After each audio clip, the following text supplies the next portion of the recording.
talanoanga ma le tātou Samoan of the Week. O le tai au lale nei, e fia e whaelo atu, ai lau whaafonga Samoa lea mo mātou whaatasi ma le awhionga i a Suluafi Brianna Fruean.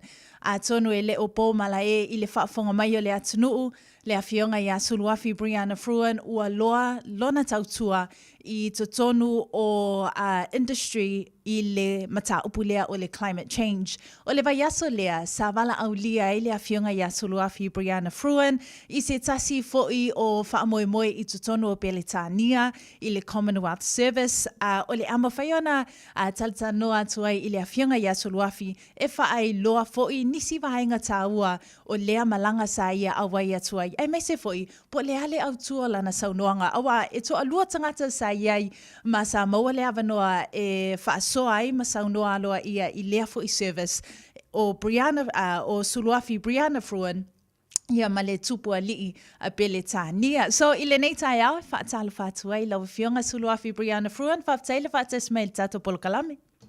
Kala palava, tai a manuia.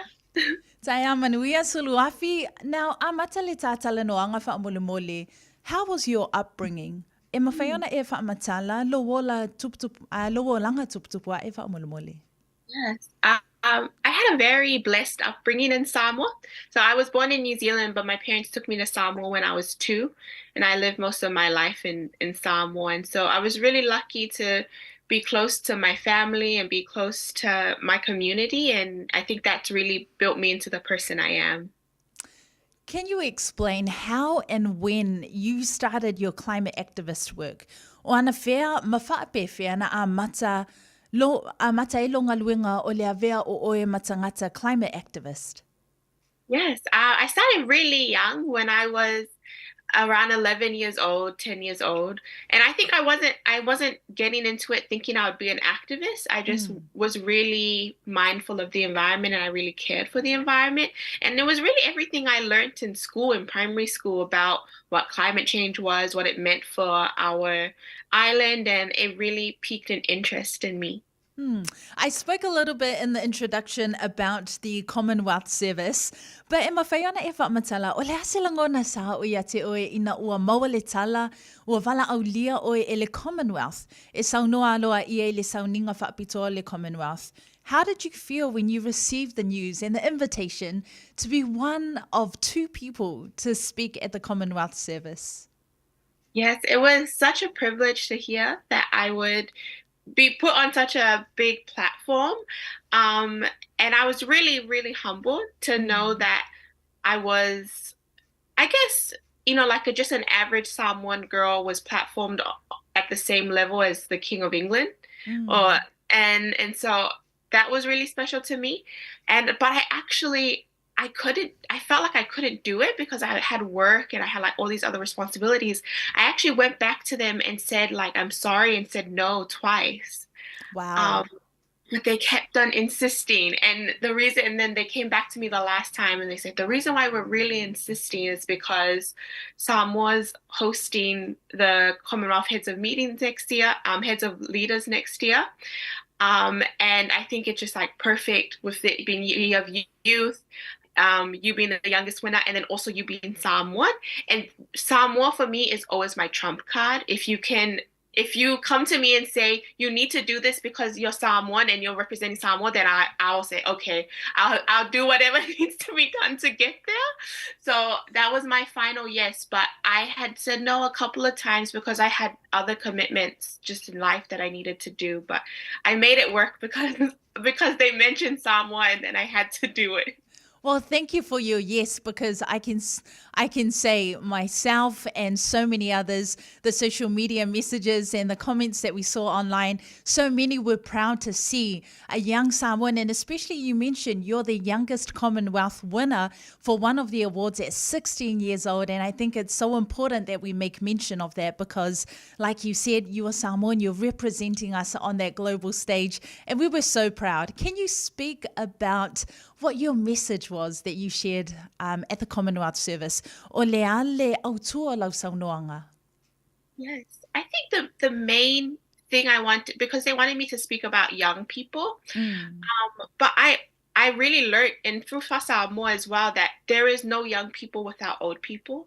Our young people can't be great without our elders. And I really wanted to bring that message of intergenerational change. And so I mentioned the structure of our va'a and how we're always steered and anchored by our elders, but powered by our young people.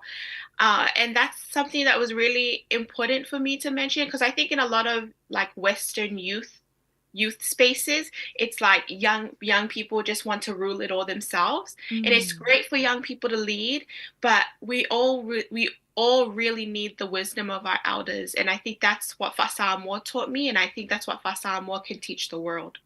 That is such a beautiful message and a reminder, a timely reminder, especially in this day and age.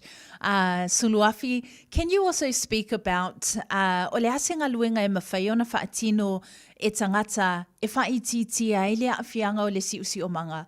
What can we do as people to, or something small maybe that we can do on a daily basis to limit our effects on climate? Yeah, I think the best thing you can do is switch your mindset first.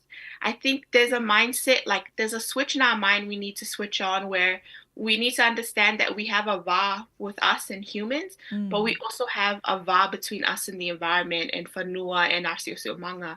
So I think for us, just as average citizens, we need to remind ourselves, I have to treat people with respect, but I also have to treat the land and the ocean and the environment with respect. And that means something totally like simple as maybe not littering or maybe recycling and doing all those little simple steps. But I think it's once you change your mindset, it can really change your life, the way you look at our environment not being something that's just there. Like even within our understanding of not just culture, but of religion around stewardship and around we were put on this earth to look after it, can really change the attitudes we have in everyday life. That's so important because we can think, oh, what can we do? You know, we are just one person of a billion in this world, but one little action that we can do, like you said, recycling properly and not littering can help with our environment. Now, Suluafi whaamole lava, last question is, e yei se whaamalusi au mo whanau matupulanga talavo that you've learned in your life that you'd like to share with us this morning? Any advice for our young listeners? Yeah, I would say that I would remind our young listeners that we're really amazing storytellers, and that our origins come from incredible storytellers, and we can see that in our Pesa Samoa, in our hymns, and in our dancing, and that's all storytelling. And I think I hope that our young people know that our stories can change the world, and that our stories can be platformed on the highest stages in the biggest crowds and next to some of the most powerful people. Our stories can cut through that and can also change their lives.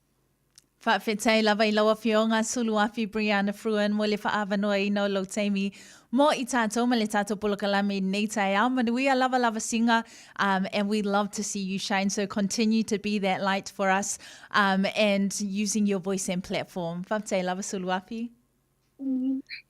Thank you.